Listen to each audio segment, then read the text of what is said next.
Today, we'll explore how Norway, despite its harsh winters and limited agricultural land, became the world's happiest country. Nestled on the Scandinavian peninsula, Norway is not only famous for its salmon, but also renowned for the happiness of its citizens. According to the 2017 World Happiness Report, factors like GDP per capita, healthy life expectancy, and freedom contribute to Norway being the happiest country in the world. This underscores the quality and freedom of life in Norway. However, Norway has not always been prosperous. In fact, Norwegians were rather poor until the 1960s, when they discovered oil fields abundant in natural resources. The winters were bitterly cold, and there was little land suitable for agriculture.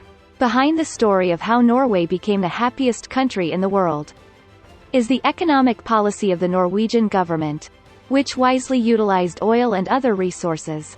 In this video, we'll delve into the reasons behind Norway's economic triumph by comparing it with other resource-rich nations situated in the region of Scandinavia. Norway, like its neighbors, boasts a high standard of living. Social welfare is excellent, and the people are well off. This is evidenced by the ranking of GDP per capita, which in 2023 ranked Norway third in the world. Why is Norway so wealthy? It is largely due to the country's natural resources. In 2022, due to the Russian invasion of Ukraine, energy prices skyrocketed, leading exports to reach a record high. Norway is also rich in water resources and is a clean country, with more than 90% of its domestic energy coming from hydroelectric power generation. Therefore, there is no need to use oil or natural gas in the country. Most of the resources mined in the North Sea can be used for export, with oil and natural gas accounting for about 40% of these exports. In addition, because of its well-developed hydroelectric power generation, processing industries such as aluminum, which consume large amounts of electricity, are also thriving. On top of this, Norway has a long coastline running from north to south, the second longest coastline in the world. Taking advantage of this topography, the fishing industry and salmon farming are also active, with the fisheries industry accounting for 12% of all exports. Thus, Norway is an economic powerhouse blessed with energy resources such as oil and natural gas, as well as water resources. However, although these natural resources now enrich Norway, the land itself is not a good environment. The winters are long, and in the north, the sun does not even shine for an entire day. 66% of the country is considered barren, and only 3% of the land is arable enough to grow crops. Inevitably, the country's industry tends to rely on fisheries, and before the discovery of the oil fields, life in Norway was far from affluent. Norway's journey to independence is fascinating. Originating as a unified kingdom during the Viking era between the 9th and 11th centuries, it faced various influences and dominations. By the 14th century, German powers dominated key coasts, pushing Norway and Sweden to form the Kalmar Union under the Danish Queen. It wasn't until 1814, after being ceded to Sweden by Denmark, that Norway voiced its desire for independence, marking a pivotal moment in its history. At this time, the Industrial Revolution was taking place around the world. Norway rode the wave and established a hydroelectric power plant. Establishment of hydroelectric power plants catalyzed Norway's economic development by fostering industries in the surrounding areas. During World War I and World War II, Norway remained neutral, but suffered a difficult period in 1940 when it was occupied by the German army for 5 years. After the war, however, Norway took various steps to rebuild its economy. It joined NATO. The Western Military Alliance, in 1949, benefited from the Marshall Plan, a plan proposed by the United States to help Europe recover economically, and accelerated its investment in social security systems. The nation further bolstered its investment in social security. Based on the Social Insurance Act passed at that time, Norway created a system to collect taxes from the public and return them to society. Thus, Norway grew strongly after the war, and established itself as a welfare state. Finally, at the end of the 1960s, the North Sea oil fields were discovered. The discovery of the North Sea oil fields spurred Norway's economic growth.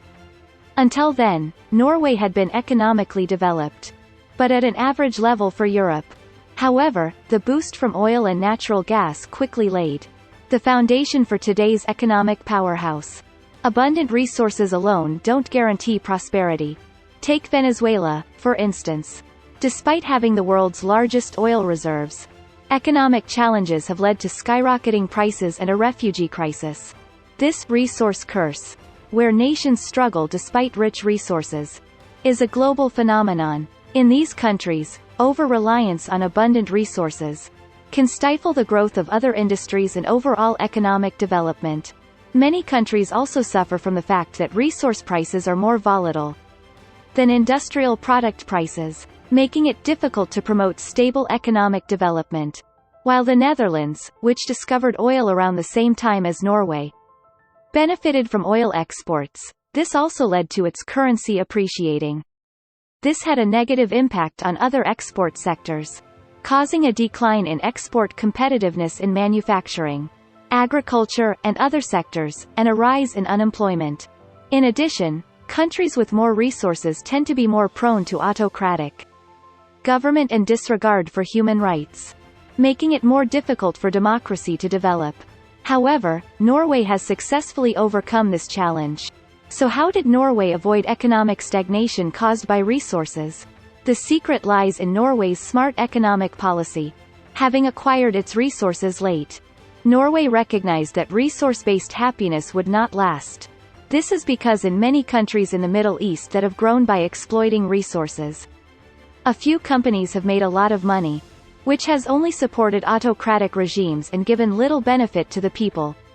Norway saw this system as a problem, and took the stance that the resources belonged to the people. The Norwegian government invested taxpayer money heavily in the mining business, so that private companies could develop oil fields without fear of risk. It also aligned domestic and foreign companies, and required foreign companies to pay a portion of their profits to the state. This avoided a state monopoly on profits, and effectively promoted resource utilization. In addition, the government set a limit on the amount of mining to be done, with an annual limit of 90 million tons. This limit stimulated other industries in Norway, and prevented the economy from declining as in other countries. But this is not all. One of the smartest economic policies is the Government Pension Fund Global, established in 1990. The purpose of this fund is to support the people of the future, in order to prepare for the possibility of resource depletion, the effects of an aging society, and fluctuations in resource prices. The Norwegian government has adopted a policy of steadily accumulating profits from oil and natural gas. Even though the country is now well supplied by these resources, the fund is valued at about $1.6 trillion as of 2021. Which is equivalent to about 5 times the national budget. The Norwegian government supports economic growth by managing this fund, and does not invest in its own oil-related companies or Norwegian domestic companies. Its basic investments are abroad to diversify risk. As a result, Norway has been able to achieve a stable economy. Norway's prosperity stems from its ability to strategically manage its economy, rather than solely relying on its natural resources. Almost half of its exports come from oil and natural gas. But it has been able to achieve stable economic development by adopting strategic approaches, such as managing funds and other risk hedges. However, it would be difficult to say whether other countries should simply emulate Norway's approach. Not all countries have the abundance of resources that Norway has. And even if they do have the resources, a strong democracy must be in place to ensure that a country does not monopolize those resources. Since Norway found its resources relatively late, after it had established democracy first, it was able to make good use of its resources.